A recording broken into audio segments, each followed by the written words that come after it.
जायचं। इतके महान श्रीनिवास रामानुजन होते। आपल्या आयुष्यामध्ये गणिताचं इतकं महत्त्व आहे तर असं म्हटलं जातं बघा, यथा शिखा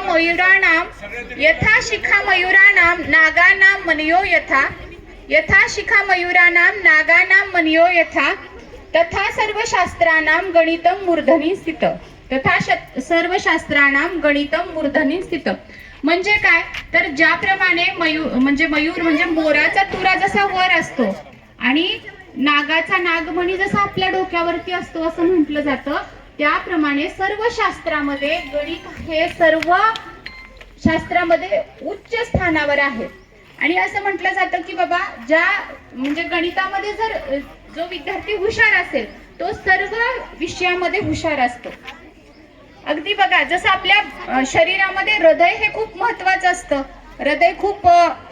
हृदयावरच आपलं सर्व कार्य डिपेंड असतं, तर त्याप्रमाणे आपल्या सर्व विषयामध्ये गणिताला इतकं महत्त्व आहे, अगदी हृदयाप्रमाणे।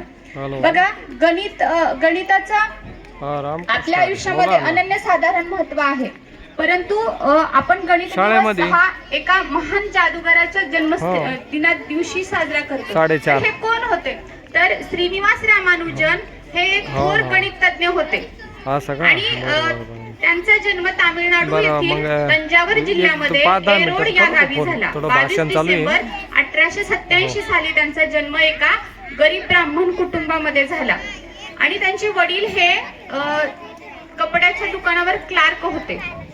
कुंभकोणम इथं ते एका कपड्याच्या दुकानामध्ये क्लार्क होते आणि नंतर ते कुंभकोणम मध्ये त्याच ठिकाणी ते स्थायिक झाले किंवा त्याच ठिकाणी तिथे राहत होते आणि त्यामुळेच त्या कुंभकोणम ज्या ठिकाणी राहत होते त्या ठिकाणी ते म्युझियम म्हणून सुद्धा आता प्रसिद्ध आहे। आपण तिथं गेल्यानंतर बघू शकतो। तर रामानुजन हे असे होते की लहानपणापासून त्यांना खूप गणिताची आवड होती। खूप लहानपणी ते अगदी मनस्वी आणि हट्टी होते। रामानुजन हे लहानपणी अगदी मनस्वी आणि हट्टी होते। अगदी 3 वर्षापर्यंत तर त्यांना बोलताच येत नव्हतं आणि 3 वर्षाच्या नंतर असं वाटायला लागलं आई वडिलांना की हे काही मतिमंद तर नाही आहेत। त्यानंतर मग ज्यावेळेस ते 5 वर्षाचे झाले त्यावेळेस त्यांना प्राथमिक शिक्षणासाठी पाठवण्यात आलं, परंतु त्यांचं शाळेमध्ये मन लागत नव्हतं।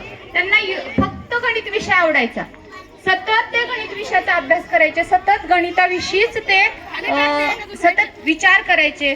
आणि त्यांना बघा, आता तुम्हाला सुद्धा खूप सारे प्रश्न पडले असतील की म्हणजे विद्यार्थी दशेत प्रश्न पडायला हवेत, तसं अगदी लहान रामानुजांना शाळेत गेल्यानंतर खूप सारे प्रश्न पडायचे।